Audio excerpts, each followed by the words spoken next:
današnji tekst, iz katerega bi rad izhajal, najdemo v pismu Rimljanom v 11. poglavju 29. vrstica.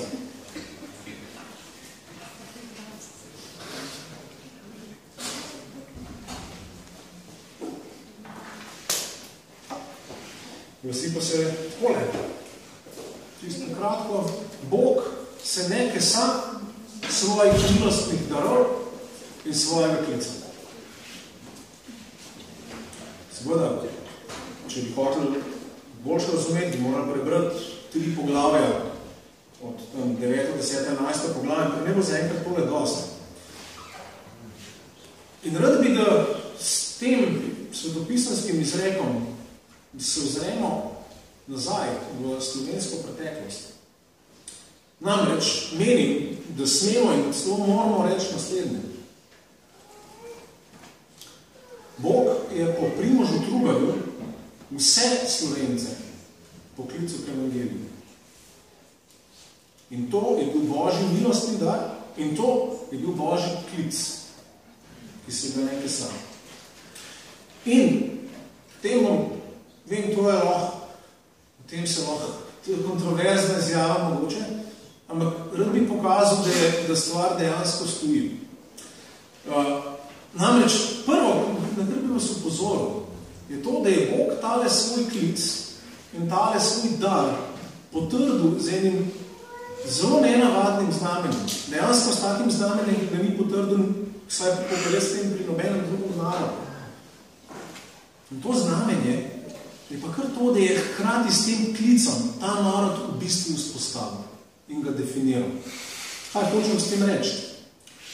Primož Trubar, ko je začel razglašati, ko je začel v svojih knjigah, v prvi slovenski knjigi razglašati vsem Slovencem, je takrat prvič sploh uporabil besedo Slovenc. Saj to je prva znana uporaba. In dejansko tu učeni možje razpravljajo, je ta beseda že prej obstajala ali ne, morda je, vendar tudi, če je obstajala, se zelo verjetno ni uporabljala v tem pomenu. Najdemo jo 30 let pozneje pri Bohoriču v tistem širšem pomenu, ki označuje enostavno Slovane.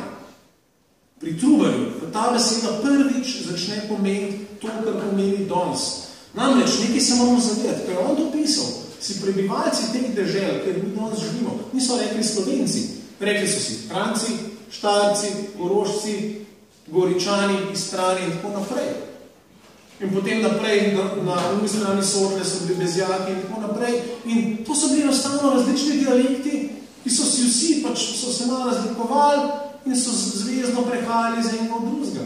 Trubar je pa prvič, saj prvič znano, tako da mi vemo, je prvič točno te poimenoval Slovenci in tudi potem zelo jasno zmejo tam, kjer je danes lošel od Hrvatov. In za oboje se on zauzemil. To je v bistvu nekaj, kar danes večkrat težko razumemo. Ker nam je tako samoumevno, da obstajamo Slovenci kot narod, da pravzaprav ne vidimo, kako ključna, kako daljnosežna je bila ta izjava. In obenem bi pa nas rad upozoril na to zelo, zelo presenetljivo dejstvo, da ta izjava je pa hkrati bila klic k evangeliju. Klic vsem Slovencem v Kristusu. Poglejmo, kakšna je bila ta prva omemba. Prva omemba besede Slovenci. Prve slovenske besede v prvi slovenski knjigi. Vsem Slovencem milost, mir, usmiljenje in pravo spoznanje Boga po Jezusu Kristusu. Amen. To je začetek Trubarjevega dela, začetek evangelija njegovega oznanila v Sloveniji. Bi vprašal, a veste še za kakšno drugo vidno slovensko osebnost, ki je takole z evangelijem nagovorila vse Slovence? Jaz bi rekel, da je ni. Ne? In res, mislim, to, kar se je zgodilo, to je edinstveno. Zanimivo je to, verjetno ne veste, da je Trubar dejansko se tudi zavzemal za evangelije med Hrvati in je organiziral prevajanje svetopisma tudi v hrvaščino in celo nova zaveza v hrvaščino, ki je on organiziral, je bila dokončana, preden je bila slovenska nova zaveza dokončana. Hrvati so imeli celotno novo zavezo že leta 1562. Pa vendar, to delo tam na Hrvaškem ni tazga vtisa pustilo. Hrvaška zgodba je drugačna. Tukaj pri nas je pa dejansko definiral. Tako da, že zelo zgodaj, že Jurij Dalmatin, se pravi Trubarjev učenc, ki je dokončal v nekem smislu njegovo delo, ki je prevedel celotno Biblijo, ker je spet neverjetno uspeha, za to majhen narod kot mi.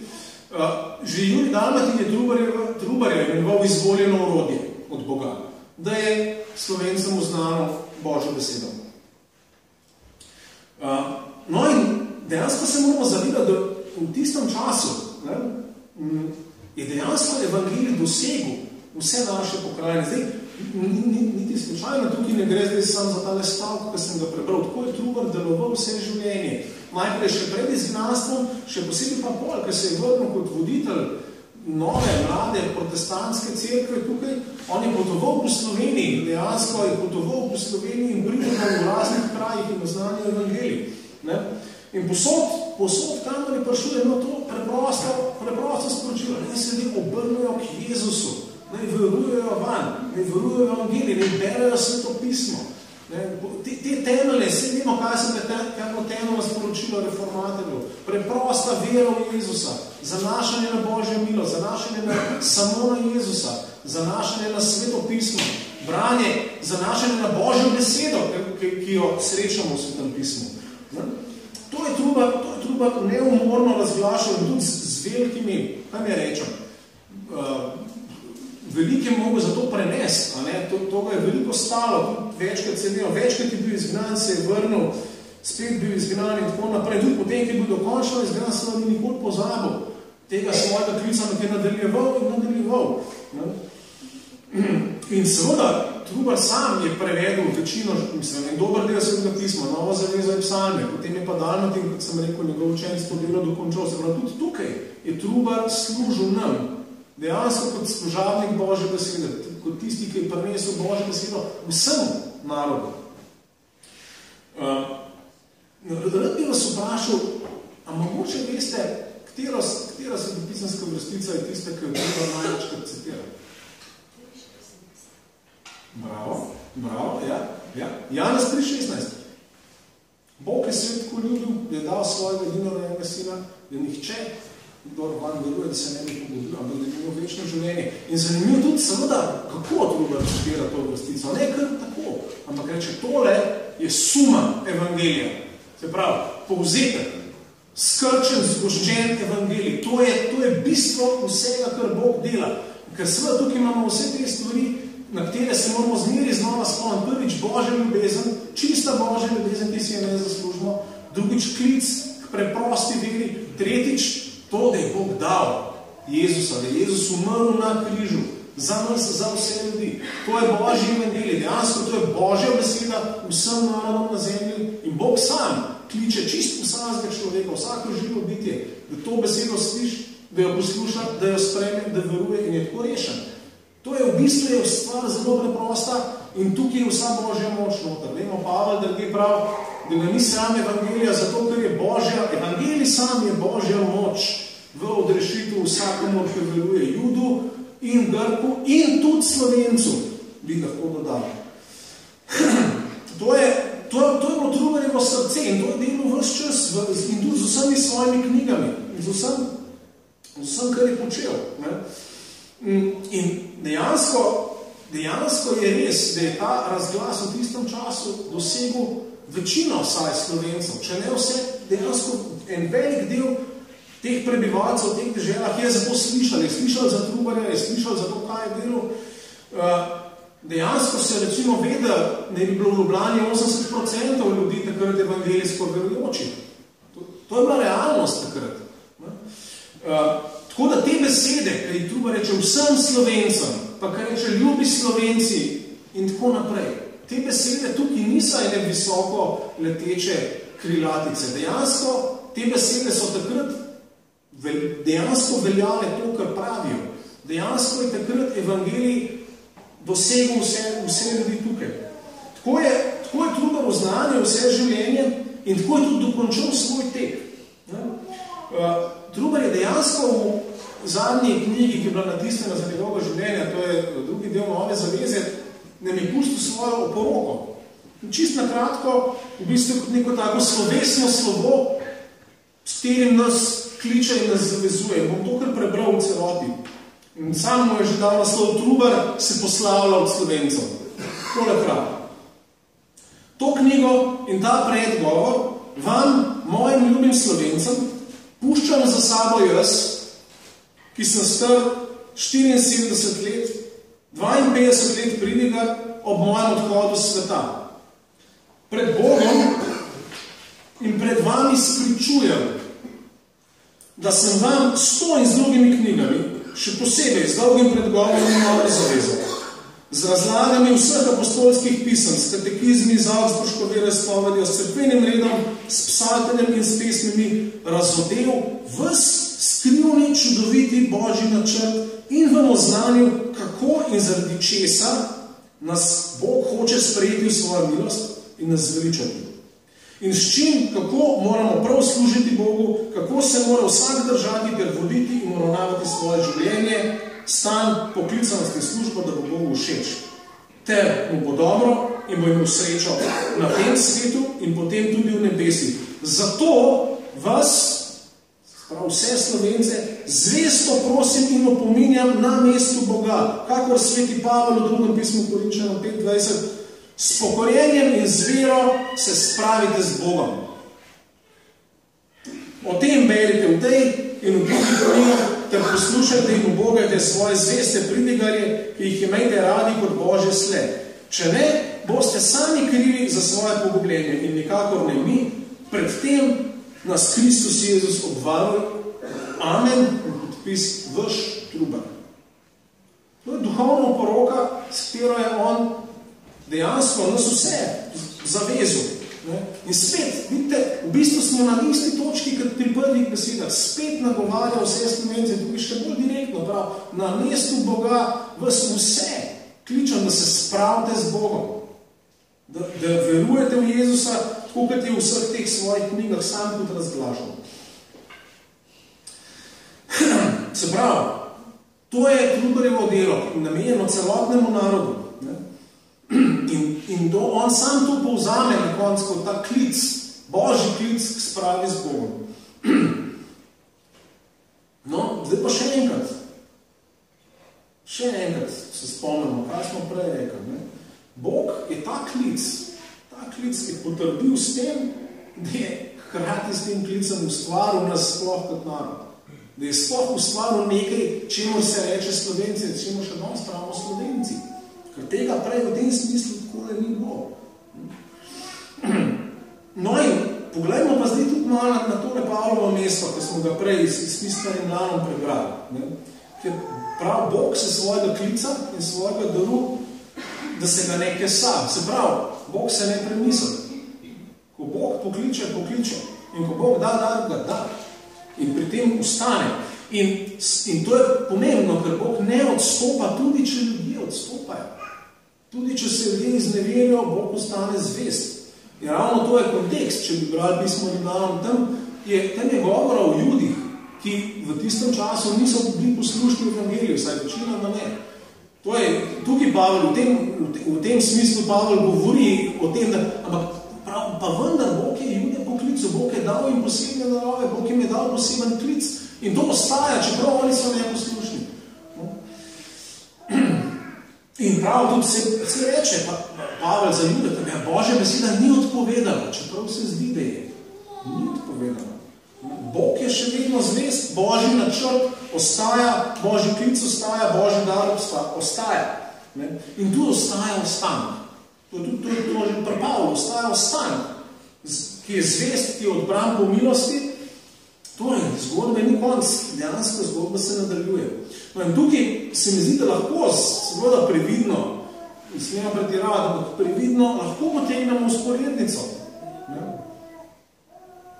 A je Bog res spregovoril po Trubarju? Če je res, če je to bil Božji klic, če to ni bilo Trubarjevo osebno, privatno delo, če je bil to Božji klic, potem se je takrat nekaj zgodil, ker velja tudi danes in ima moč tudi danes. Potem dejansko lahko vidimo slovensko zgodovino tudi tako Bog je nas Slovence ustvaril in hkrati poklical z evangelijem. To je bilo eno dejanje, ne dve. To je tista specifika, ki je res hecna, ki je čudna, ki je, mislim, res paradoksna po svoje. Ne? No in, ja, večina tega klica ni sprejela, ali pa ga ne sprejema. Ne? Ampak klic ostaja. In to klic vsem Slovencem.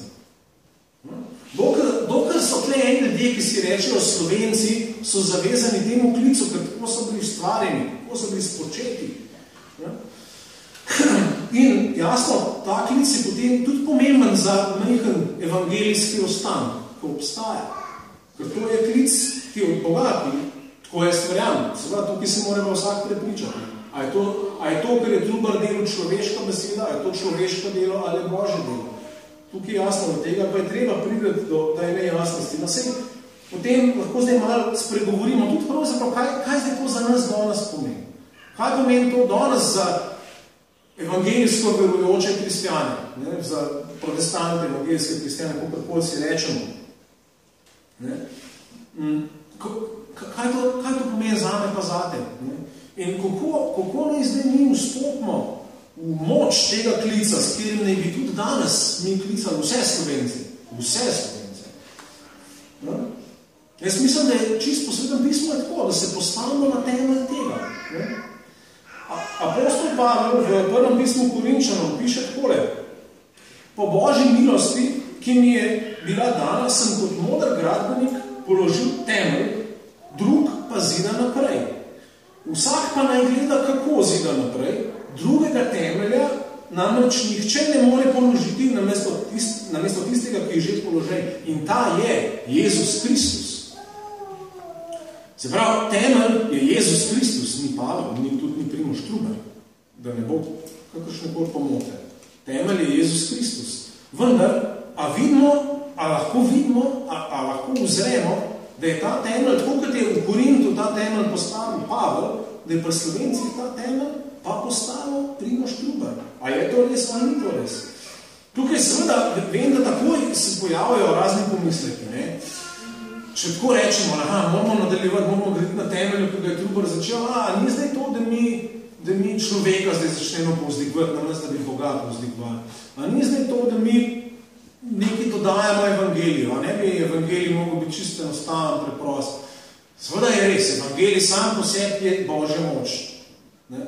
Pa vendar, ne, pa obstaja pa nekaj, ravno to, kar smo prej prebrali. Bog, če pa Bog dal darove, je pa normalno, da če smo Božji prijatelji, da bomo njegove darove, da bomo za te darove hvaležni, da jih bomo sploh videli, da jih bomo priznali. In še sploh, če iščemo od Boga darove in milosti naprej, je mogoče dobro, da nam to, kar nam je že dal, da se na to postavimo in da na tem zvesto gradimo naprej. Jaz ne pravim, da moramo nujno ostati tam, kjer je bil Primož Trubar, samo mogoče je pa dobro saj tja pridati in tam je naprej. Jasno, Bog ima nove stvari. Tukaj bi, v bistvu o tem bi lahko predvsej govoril, je to dolga zgodba, ne bi rad časa zgubljal, ampak Pavel, recimo, če imate glede tega pomisleke, vas bi lepo spodbudil, da si v miru preberete v prvem pismu Korinčanom celotno 3. pa 4. poglavje, potem pa v drugem pismu Korinčanom 7. poglavje, kako Pavel o sebi govori. Govori presenetljivo, tudi škandalozno skoraj. Recimo, samo en stavek iz 4. poglavja prvega pisma Korinčanom. Čeprav bi namreč imeli 10,000 vzgojiteljev v Kristusu, vendar nimate mnogo očetov. V Kristusu Jezusu sem vas namreč po evangeliju rodil jaz. To Pavel prav. In potem, če smo reče, tudi Timoteja, mojega draga zvestega otroka Gospodu, sem poslal k vam prav za to, on vam bo priklical v spomin moja pota v Gospodu. Se pravi, Pavel pošle svojega sodelavca, pomočnika, da bo spomnil Korinčane, kako Pavel živi. Seveda Pavel potem naprej tudi lepo pove, bodite moji posnemovalci, tako kot jaz posnemam Kristusa. Zelo jasno je, zakaj se tukaj gre. Pa vendar Pavel si drzno tako reči. Tako da to obstaja v Svetem pismu. Kaj zdaj hočem reči? Primož Trubar enako apostolu Pavlu ni. Seveda ne. Zdaj pa, če pa pripoznamo in vidimo, da je on dejansko dejansko znano evangelij Slovencem, pa mu je vse malo podoben. Tukaj pa mislim, da treba biti pošten v tem, da je to je apostolska služba, da ti oznaneš eno celemu narodu evangelij, to je apostolska služba. Tako da v tem smislu, vsaj v nekem manjšem smislu te besede veljajo, se jih ne rabimo bati. Ja, moramo pa fokus ohraniti tam, kjer je, to pa je Jezus Kristus. On je temelj, on je ta, ki ga moramo posnemati. Je pa tako, Bog. Jaz mislim, da največji Božji dar, za katerega moramo tudi zdaj imati, največji Božji darovi so ljudje. Največ, kar Bog ne mora dati, to da pošle Jezus prav, mojde gospodarja, proste gospodarje žitve, da pošle delavce na žitve, to je največji dar, da Bog pošle ljudi, polne svetega duha, polne Božje ljubezni, polne Božjega značaja, polne Božje besede, polne Božjega duha. To je največji dar, tako Bog obdaruje ljudi. To moramo iskati tudi naprej. Jaz mislim, da je treba goreče moliti za Božje delavce. Ampak način, po mojem, je pa to, da Bogu damo čast in hvala za te darove, ki nam jih je dal. In ki si Bog nekaj sam, v Primožu Trubarju in seveda tudi v drugih. Se pravi, v nekem smislu bi tako kot Pavel tlele piše Korinčanom, bi tudi Primož Trubar lahko rekel danes nam. Imate veliko učiteljev, hvala Bogu za njim, ampak vseeno, jaz sem pa v nekem smislu vaš oče, ker sem začel, vaš apostol, ker sem začel delo. In gledajte, kako sem jaz delal. In Trubarjev življenjski izgled je fenomenalni. Jaz zdaj 8 let, recimo, da tako malo intenzivno preučujem Trubarjevo življenje, njegovo delo. In ta zgled izredno spodbuden. Prav v tem smislu ustrajanja takrat, ki stvari niso fajn. Ustrajanja takrat, ki je dejansko, ki je vse proti tebi. Ustrajanja, ki te zelo zahrbtno, ki dobiš nož v hrbet od sovražnikov ali pa od tistih, ki ne bi tvoji prijatelji, tvoji sodelavci. Trubar se to veliko zgodilo v življenju. Je padel in povedal. Jasno vidiš, da mu je hudo, ampak se je pobral. In je šel naprej, spet pa, ampak se je spet pobral. In je šel naprej, in je šel naprej, in je šel naprej, in je dokončal tek. Tukaj je definitivno ena stvar, po katerem se lahko zgledujemo. Tukaj on ni bil tipičen Slovenc. V tem smislu, da se ni predajal malodušju in samopomilovanju in takim stvarem, v katere se mi zdi, da danes zelo hitro zapademo. Ne. Tukaj je ena neverjetna ustrajnost, ki je Božji, odsev Božjega značaja. In take zglede rabimo. To nas spodbuja, to nas prečaja, da mi danes naš tek za Jezusom, da dokončamo zvesto in dobro. Se pravi, kaj hočem reči? Menim, da moramo mi danes sebe dojeti kot nekoga, ki preprosto nadaljuje začeto delo. Delo se je že začelo, mi ga pa nadaljujemo. In dejansko verjamem, da smo kot skupnost in kot posamezniki poklicani, da kličemo cel narod. Vse Slovence, kot Trubar. In iz tega Božjega daru in iz Božjega klica lahko črpamo potem gotovost in vero. To je Bog začel že zdavni, to je veliko večje od nas. In to je nekaj, ki nas lahko spodbudi, lahko da to lažbo, lahko da ustrajnost. Se pravi, to pomeni, da Trubar postane del naše evangeljske identitete danes. Verujemo tako, kot je on verjel. Vključeni smo v isto delo, ki ga je začel on. In to navzven, seveda, bo malo temu, kar delamo, večjo verodostojnost. Glejte, čisto preprosto dejstvo je, ogromne duhovne ponudbe je danes posod. In če smo mi samo še ena nova skupnost, ki se je trenutno pojavila, kje je naša kredibilnost, kje je naša verodostojnost? Vsi pravijo, to je prava stvar, oni so vsi drugi, so zabruzili, mi imamo pa ono ta pravo, res sledimo, kot je prav. Tukaj tega je kakor čaš danes. Je pa druga zgodba, če mi lahko resno, to pa resno, ne govorim zdaj kot marketinško potezo, ker to je Bogu glasovno, govorim iskreno. Če pa mi iskreno lahko rečemo ne.